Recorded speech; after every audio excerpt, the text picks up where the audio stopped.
you remember the Super Hotpoint, which I've had a while, was quite smashed and now roughly resembles a fairly nice vacuum cleaner? Well, it is done, as in it will now pick up dirt from the floor really well. Although, as you can probably guess, there's been a couple of issues along the way. Let me show you what broke, show you what's hopefully fairly fixed, although yeah, and show you how this thing works now.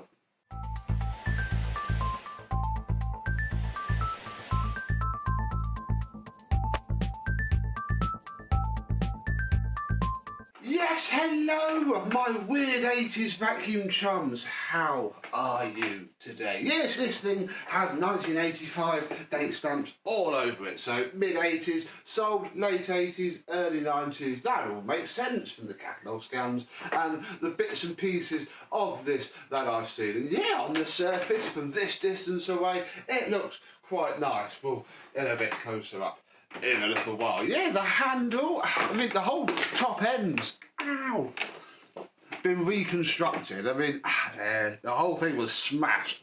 Both the sides have glue and I've had to fill a few holes that were missing, and yeah, the handle is in with its one bolt. I mean, I haven't crinked it completely because it will shatter the entire thing again, but it's good enough to work for now. And yeah, sadly I couldn't get rid of all of the old glue and the old residue, but hey, it's okay for now. If we open the bag door, which again is a little bit iffy because I think there's a piece of plastic missing from there, so it works, as in it will go on and it will shut, but I don't think it's doing it completely properly. This is a dirty fan anyway, so it doesn't matter.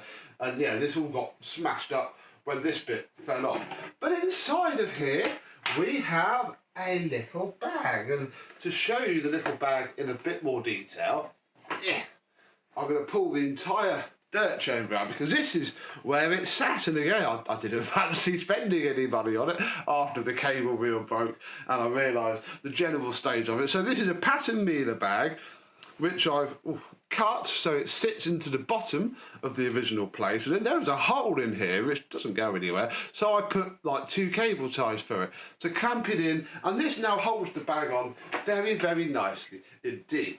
We'll leave that off and we'll have a closer look at the machine, which yeah, came up really nicely indeed. Inside of here, yeah, we just have the spiral cable running through, and then this air duct, which looking at the state of in here already, doesn't do a very good job. Anyway, it's also really fiddly to fit because you've got to manoeuvre it past some bits and bobs. So yeah, that is in. I mean, I can tell by these things probably didn't last very long just from that. And yeah, we can put the bag door on and call that done. So what did happen with the cable and why do we have a Flex on it? Well, sadly, here is the original cable. Now, I did clean it. I didn't take it off the wheel. I just unwound it and gave it a wipe, and then the neutral stopped working completely, which again is a bit of a shame because Hotpoint branded moulded plug, but the whole cable's quite stiff and horrible. And I did initially cut a bit down. You know, this is, again, original flex, nice crimped ends. Cut it down in case it was in here somewhere. Still couldn't get any power, well, neutral, through this cable. So that was a bit of a shame. This then started off as just, right, well, we'll fit this to test. But then, oh dear, the original cord reel broke itself. It was being fiddly. The whole thing was gummed up, but you can't really take it apart because A, those springs are deadly sharp. Ignore all of that. It's been under Phoenix's millet spray, which is why it's got caught in the grease. Yeah, that sits there, and did have the cord reel. It was working perfectly. I then just fitted it, gingerly pulled the cable, and then that did that, and that was the end of that, really. Sadly, this is now a hardwired machine with a flex coming out with, I mean, I'm a bit more of a shame this broke completely, because again, this isn't really a fab machine. I'd have happily sold this to somebody who would use it on a nice machine, you know, like a Minter that's got a white cable on it. But no, that is fit for the bin, and we're just going to have to live with it really. Doesn't really kill the value too much, because again, it doesn't really have much value. We just put this together purely so we can experience it. And yeah, now we can move on to the bottom, and you may notice that the whole thing came up fairly clean. I mean, it did. Really, it's been sifted a bit, it's been polished, but the whole thing is covered in paint.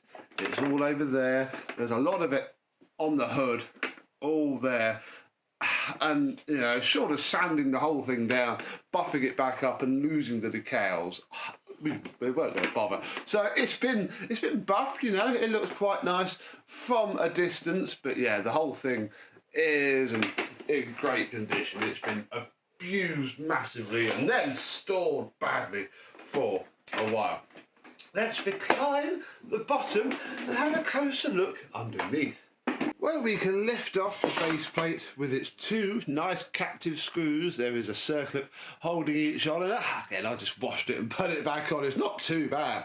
It will certainly clean up if needed. But underneath it is, yeah, very clean and shiny indeed. All of this has been polished, so it all runs nicely. The wheels, that one doesn't really spin.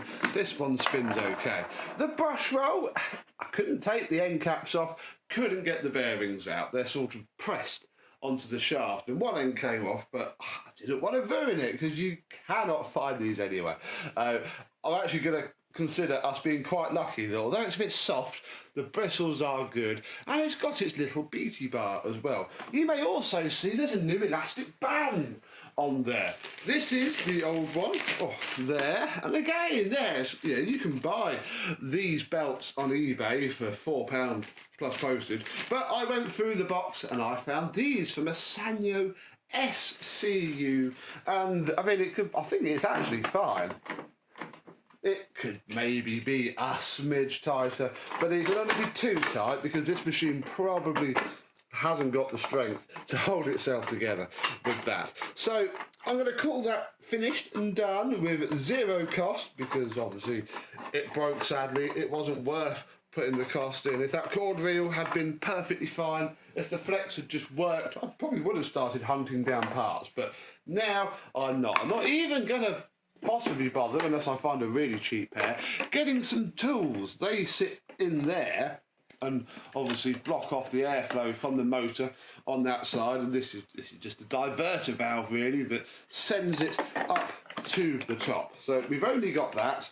Ooh, very careful now with the flipping handle, and that is there. Right, let us, we're staying low, turn it on, and I'll show you how it runs now, because this thing came apart perfectly. All the bearings came apart, they've been flushed, re-greased, everything made perfect from the bottom really. This is the best bit about it. The motor sounds like this.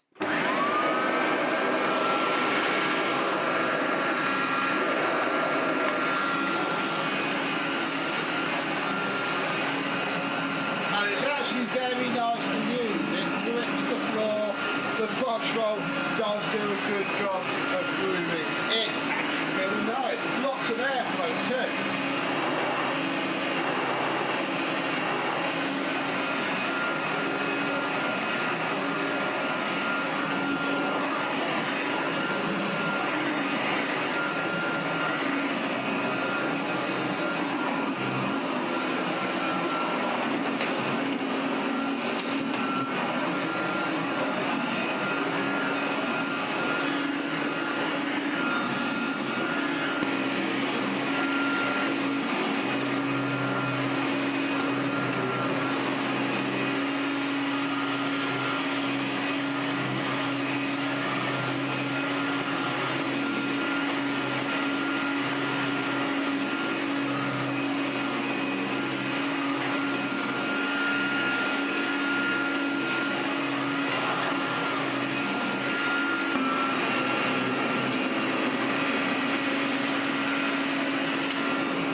see. It runs really, really well. It's not the aggressive BT Fest that the Hoover Turbo Power, which would have been this thing's direct competitor, is, but it's really good. And obviously it helps-ish having this bag in, although there's still dust now starting to come past every single corner. You'd have to seal up everything, sadly. It's just not really worth it. This thing works very nicely as it is, even on a Diva pile carpet. It just gets everything up in one pass. The airflow that dirty fan produces is really nice. So there we go. I guess it's not a minter, sadly. I mean, it never would have been, but I'm still quite annoyed about the cord rewind. But the thing is usable. Yeah, I can potter it around. Probably not going to be a 12 vacuums, 12 months machine, because yeah, it's really no good for the laminate, but it's certainly going to be used a bit, and we'll see what we can do with it. But yeah, until then, I'm going to call this done, finally. After so many years, after getting the Electrolux that I got with it done many years ago, this one can join it as well. So have you ever had a Hotpoint Super? And if so, what do you think about it? Because this is very impressive. I had this down as a bit of a meh 80s cheap machine, really, but actually it's really nice. Don't know what it's like with tools. I mean,